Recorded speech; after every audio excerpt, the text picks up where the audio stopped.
annoncer l'évangile au bout du monde, j'irai relever. Bonjour bien-aimés, j'espère que vous allez bien. Que Dieu vous bénisse abondamment. Nous sommes à notre émission Édite-moi avec votre servante de Dieu fidèle. Et je ne saurais commencer cette vidéo sans te souhaiter une très belle semaine. Mais je veux que tu répètes cela avant de commencer. Répète avec moi. Je déclare au nom de mon Seigneur Jésus-Christ, tout genou fléchit dans mon entreprise en cette semaine. Tout genou fléchit dans mon ministère. Tout genou fléchit dans ma vie professionnelle. Tout genou fléchit dans mon foyer. Tout genou fléchit dans ma famille. Tout genou fléchit partout où je vais et dans toutes les situations dans lesquelles je me trouve. Et toute langue confesse que Jésus-Christ est le Seigneur des Seigneurs dans ma vie, au nom puissant de Jésus. Amen. Et aujourd'hui, je veux parler à toutes ces personnes qui, depuis bien longtemps, essaient de donner leur vie au Seigneur, mais qu'ils n'arrivent pas parce que souvent, ils se culpabilisent. Ah, moi, mon péché, ce péché que j'ai, le Seigneur ne peut pas, ce péché que je fais, le Seigneur ne peut pas me pardonner, ou bien qu'ils se disent carrément, là, affaire de Dieu, là, je sais que même si j'essaie, je ne pourrai pas. Je veux te dire ce matin que si tu peux, je veux encourager une personne parce que je suis passée par là. Vous savez, quand on veut donner sa vie à Dieu, c'est simplement une décision qu'on doit prendre. Et très souvent, c'est cette décision-là qui est difficile à prendre. Cette décision-là, par moment, on tourne et on n'arrive pas à vraiment se décider. Voilà, on se bat pour ce matin, je m'adresse à toutes ces personnes vraiment qui veulent donner leur vie au Seigneur. Mais il y a quelque chose qui les retient, ils n'ont vraiment pas la force. Je veux te dire que c'est possible pour toi de vraiment accepter Jésus-Christ. Tu sais, ça dépend seulement d'une décision, comme je l'ai dit. Il faut décider d'abord. Il faut décider. Peut-être que toi, on t'a parlé plusieurs fois de Jésus-Christ, mais tu n'arrives pas à prendre une décision. Je veux t'encourager en ce matin-là de prendre une décision. C'est juste une décision. Tu vas voir que cette décision-là, quand tu vas la prendre, et dans ta chambre, tu dis, Seigneur, aide-moi. Je veux te donner ma vie. Je vais arrêter ce péché-là, mais je n'arrive pas. Seigneur, conduis-moi. Je ne sais pas quoi faire. Tu verras que le Seigneur va commencer à t'aider. Et là encore, il faut avoir le discernement parce que les gens viendront vers toi. Tu vas entendre les gens te parler de Jésus. Mais là, il faut discerner encore. Demande à Dieu, est-ce que c'est au bon endroit? La personne qui m'invite là, Seigneur, est-ce que c'est là-bas que tu veux que je sois? Il faut avoir aussi le discernement. On ne va pas dans n'importe quel endroit. Parce que Dieu n'est pas partout. Vous voyez, Dieu n'est pas partout. Donc, aussi, pour donner sa vie à Dieu, il faut demander, là où on m'a invité là, est-ce que je demande, Seigneur, tu y es? Le Seigneur va te répondre. Soit dans un songe, mais quelqu'un va venir te parler. Non, Dieu, il parle. Et à la suite de cela, tu vas aller dans la présence de Dieu. Mais encore là, il ne faudra que ton cœur soit fermé. Il faudra que tu ouvres ton cœur au Seigneur.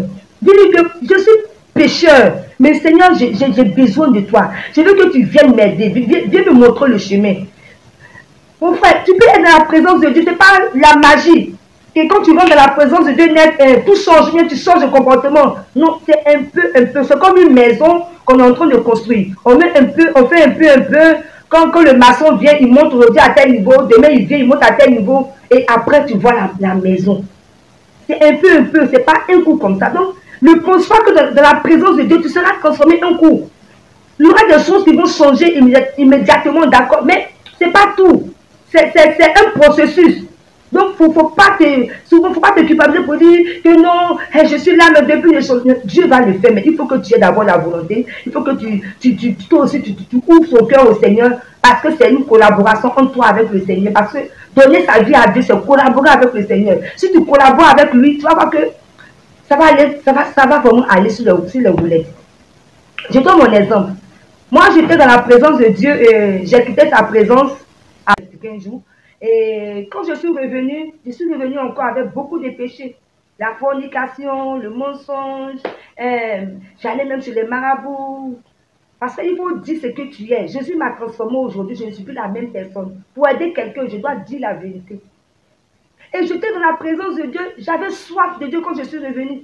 Je voulais que Dieu me transforme. Je voulais que Dieu, en tout cas, je voulais qu'il fasse quelque chose chose à l'intérieur de moi. J'étais vraiment décidée maintenant à vraiment marcher avec le Seigneur. Et je venais tout le temps à l'église, quand le pasteur prêchait, j'étais attentive, je suivais ce qu'il disait. Toujours je demandais, Seigneur, aide-moi. Mais je vous dis, un beau matin, je me suis levée. Ce n'est pas sur le champ, hein. Ce n'a pas fait aussi 1 mois, 2 mois. Un beau matin, je me lève. Il n'y a plus de fornication, il n'y a plus de mensonge, il n'y a plus de vol, il n'y a plus de maraboutage. Jésus m'avait transformé totalement.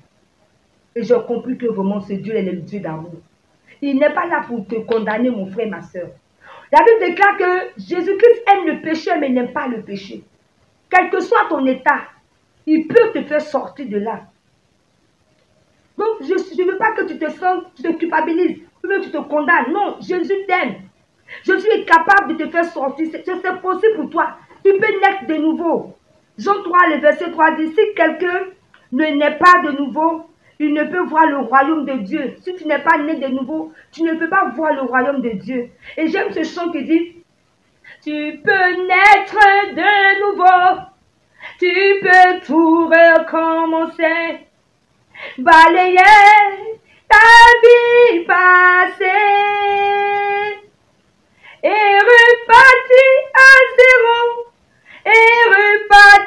à zéro, avec Jésus pour berger. Donc tu peux repartir à zéro avec Jésus pour berger.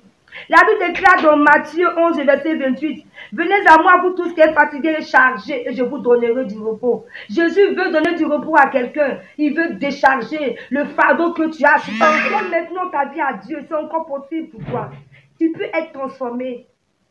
Voilà, c'est avec un cœur ouvert comme ce matin, je parle à toutes ces personnes qui veulent donner leur vie au Seigneur, mais il y a quelque chose qui les retient, ou bien qui se disent que leur péché est trop lourd. Je veux te dire en cette semaine que c'est encore possible, tu peux naître de nouveau. Et naître de nouveau, c'est agréable. Hein? D'abord, c'est accepter Jésus-Christ, c'est accepter d'être baptisé de l'eau et de l'esprit. C'est en cela que tu verras le royaume des cieux. C'était votre servante de Dieu fidèle. À très bientôt pour une prochaine vidéo. Merci.